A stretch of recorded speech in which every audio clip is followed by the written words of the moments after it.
can do that.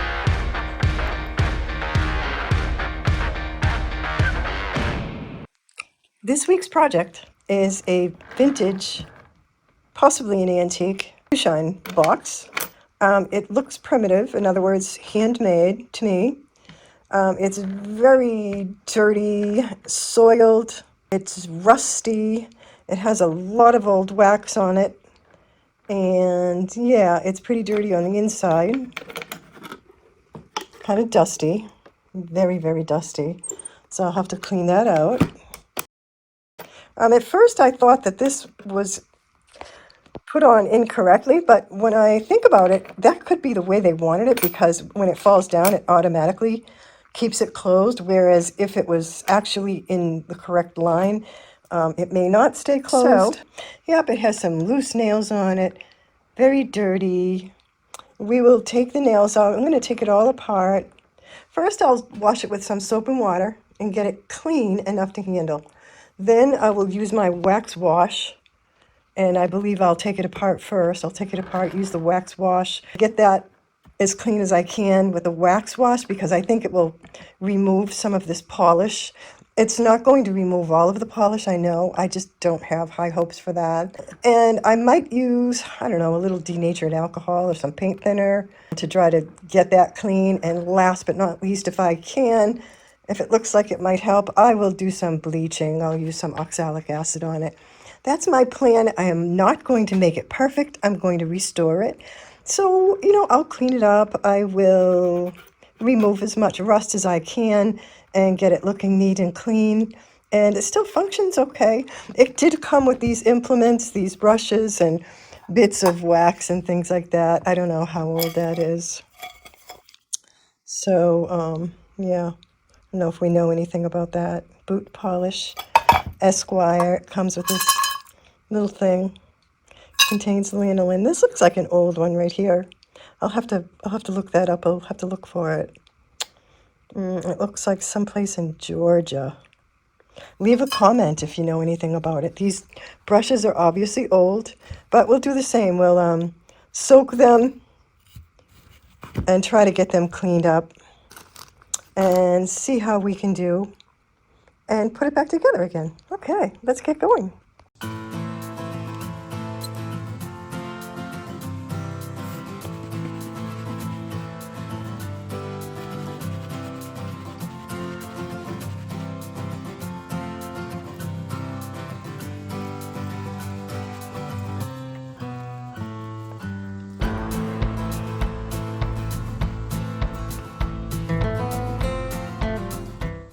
So here it's dried all night, and like I said before, I'm going to get the wax wash and go over it with that.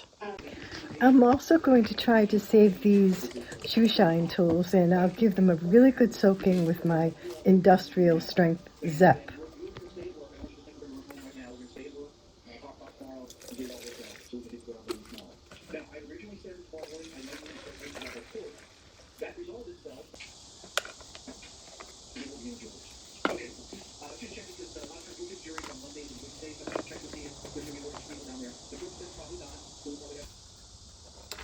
Let's take it apart.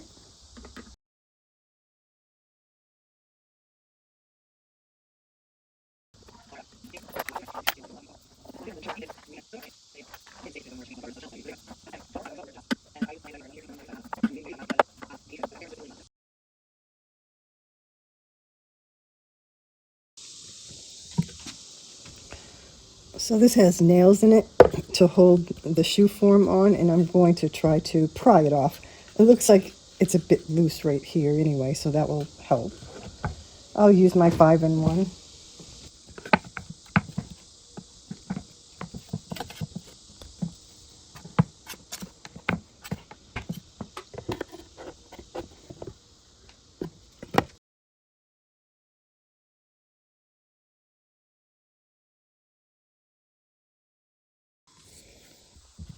Yep, that's what I needed to do, was put it on the vise.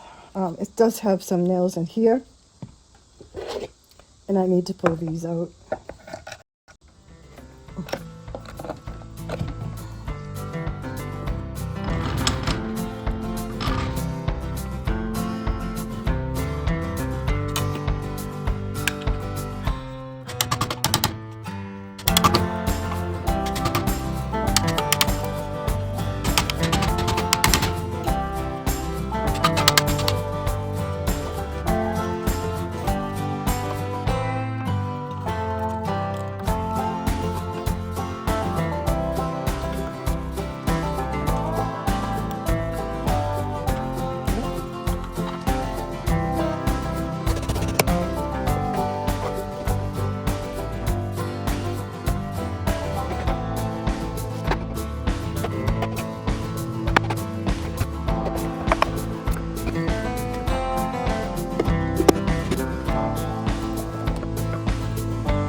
So I could put some oxalic acid on these, but here's why I'm not going to do it. I sanded them with an orbital sander, and that's only because I had to take precautions for lead.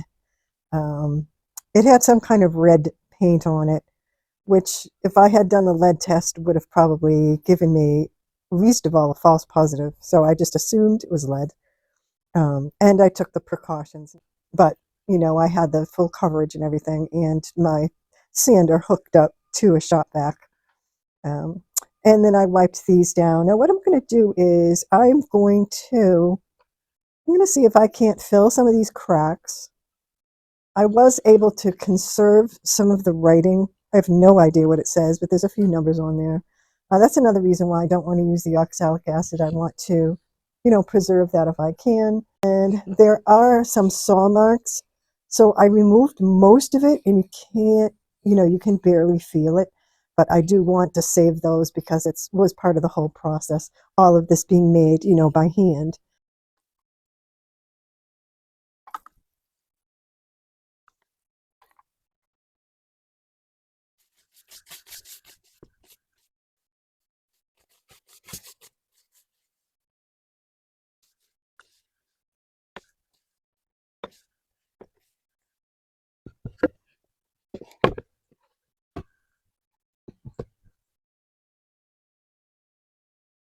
Okay, so I'm going to fix some of these cracks.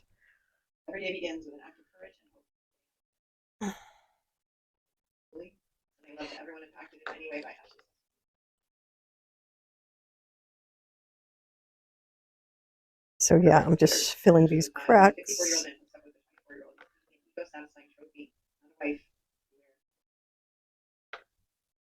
And this crack goes all the way through. That's why I can clamp it.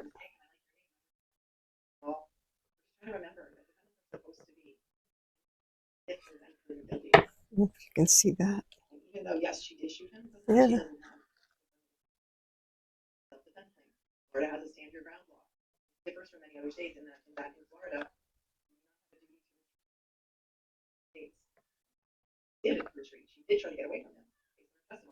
Just going to wipe this off a little bit.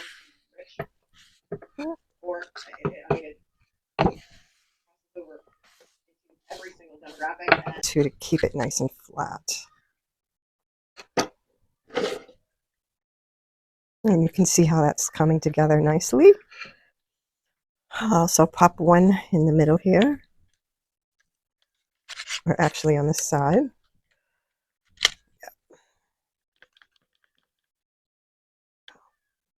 sure if that will be effective. There we go.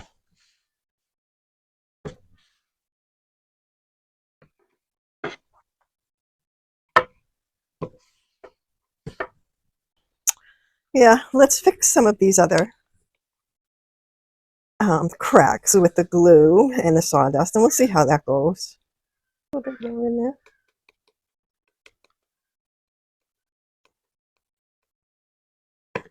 Chunk out of there that I'm going to remove.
Okay, if I had chalk, I would use it because it'd be much easier to just wipe it off. But I am going to have to use a pencil. So I'm going to make 2 tiny registration marks just to make sure that I'm just marking the top corner of where this is going to go. And I'll gently sand that off when I'm done. So I'm going to try to use a place that doesn't have an original nail hole. It just doesn't fit my scheme of doing things here. So I'm going to go, let's make a couple of little marks. Let's put this down here and just say they're going to be kind of close together, but still on the inside. So we'll make them even actually. So sometimes if I want to get a good grip on drilling, I'm actually going to press it onto my mark and I'm going to push it into the backwards position. And I'm just going to make a little mark. Then I'll put it back into righty-tighty. I'll do the same thing on this side. I'm going to go back into, let's see, as if I was going to unscrew something. I'm going to make a little mark, put it into the righty-tighty.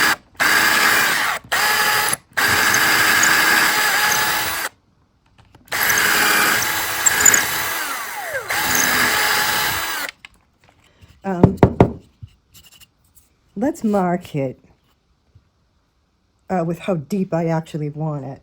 So let's see. We decided it was this one. And, I guess I'd go, hold on. So let's figure that someday somebody's going to want to remove them again. So we'll say, it doesn't need to go that deep. It's going to go like something like this, I think is good. I guess that's about 1/2 inch.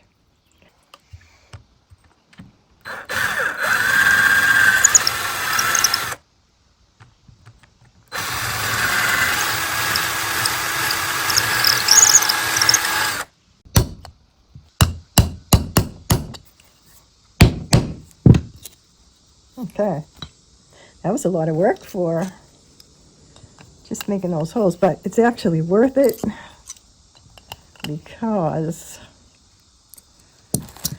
it just makes life easier. I had to cut these on my vise out back. I'm just going to smooth off the sides a little. And so what I'm going to do is, just to make sure that I'm in the right place, I'm going to loosely place these and get centered here. All right. There we go. And I'll remove these.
So that I'm not beating on it.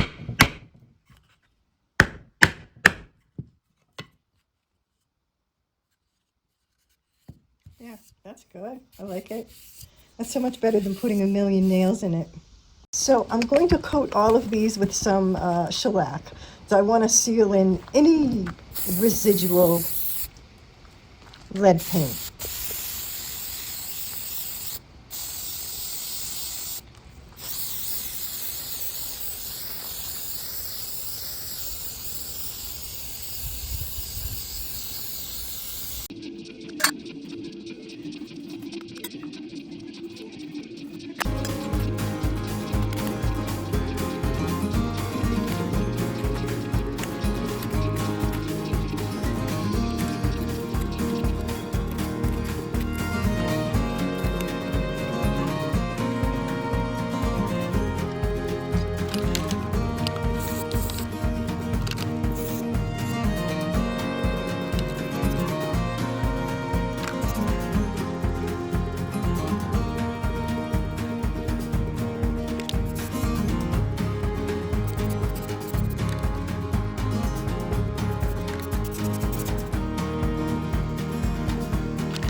Okay, so I think I've figured this out. It's loosely taped. I don't want to move it around too much, and I just wanted to say that I did flip some of these upside down and turn them around because I want to use new spots for when I put the hinges back on and do the nailing. And I wanted a nice fresh top to put the shoe mold back down on. So I don't know. I mean, I could be doing it wrong. You can tell me what you think. But I thought that would give it a fresh look, even though it's maybe not purely restoration. I don't know. Let me think about that because um, my thought is when I start drilling into these putty spots, are they just going to obliterate with, the filling that I did? Okay, so I carefully flipped it upside down. And as I said earlier, this is actually the old top. And that's as good as I got it. So I'm going to use that for the bottom. And so what I'm going to do is use a little bit of wood glue. And I have my fresh nails. So they look a little shiny because they have oil on them. I did the rust removal, and then that's usually what I do is I put a little bit of oil on my hardware, especially if it's going to sit for a little bit, but as a little bit of a treatment. It's a very friendly oil. It's actually olive oil, so it's just an old bottle of olive oil. So yeah, let's see. I'm going to turn this right side up here. Let me just make sure that that's the side that I want.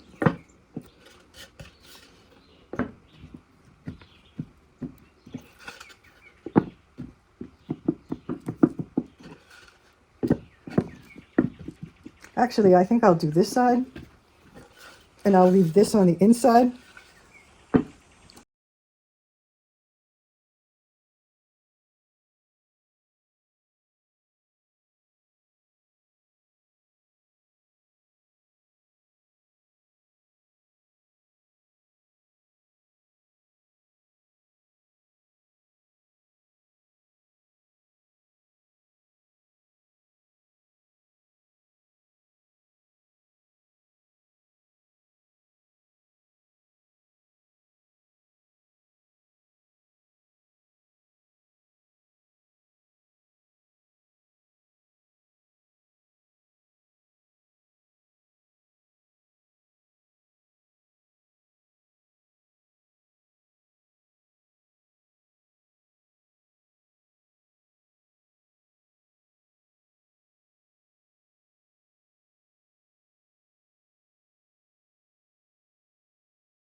So I am going to put this dowel in at about a 60-degree angle because it will make it more easy to keep it on if it's at an angle. If it's completely vertical to the top of the box, it will more likely pop right out when someone is manipulating it. But my thought is that if I put the dowel in at an angle, it will be more secure.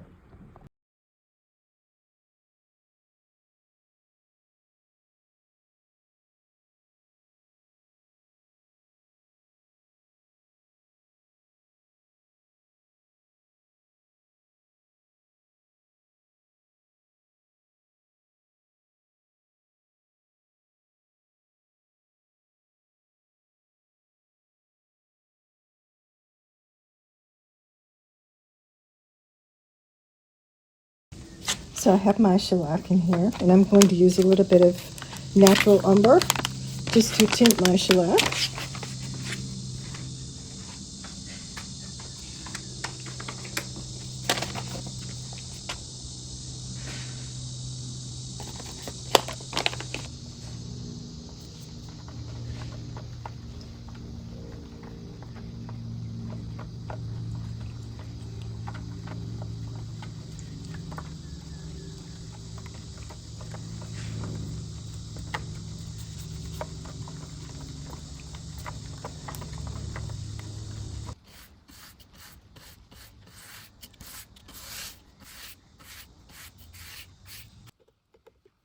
Superior Court recently moved everything over to digital files. So the courts can't run, well, or just digital recordings. Well, you can't run court on a digital recording if the system that runs the recording is also down. You can't pull up files if they're down. You can't transport people to and from custody that the courts are supposed to go and so find out today. I don't know when it will be back up, but I am keeping an eye on it, and I am also very thankful. Emily, what do you think?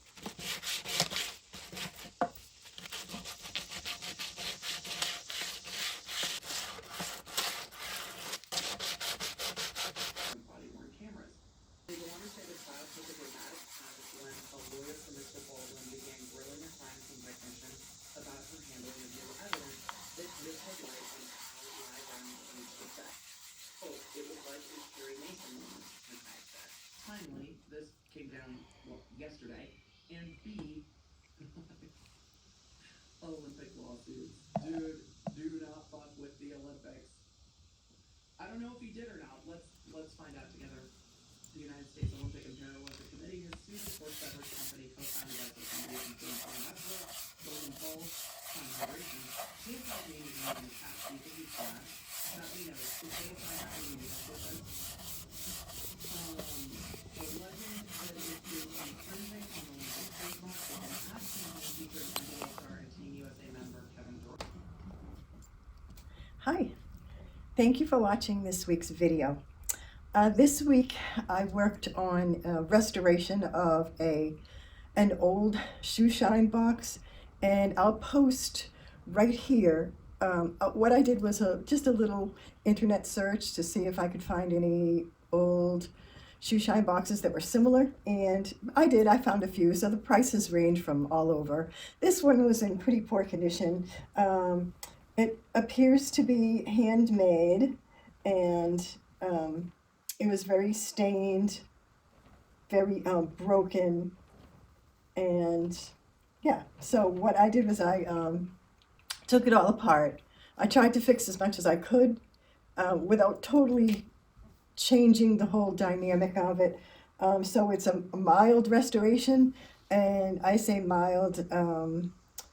It was about 7 hours worth of work to get it to this point, probably even more, probably closer to 8 hours. I did leave the latch, but I made it horizontally, straight, so vertically rather. I made a dowel.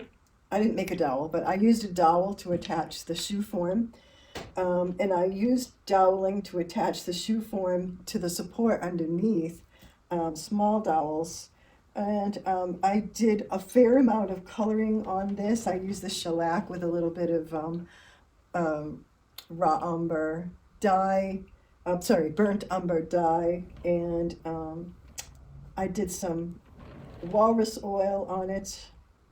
I also did some regular wax, and I did some black wax, and I did just a little bit of shading around the edge, just a little bit.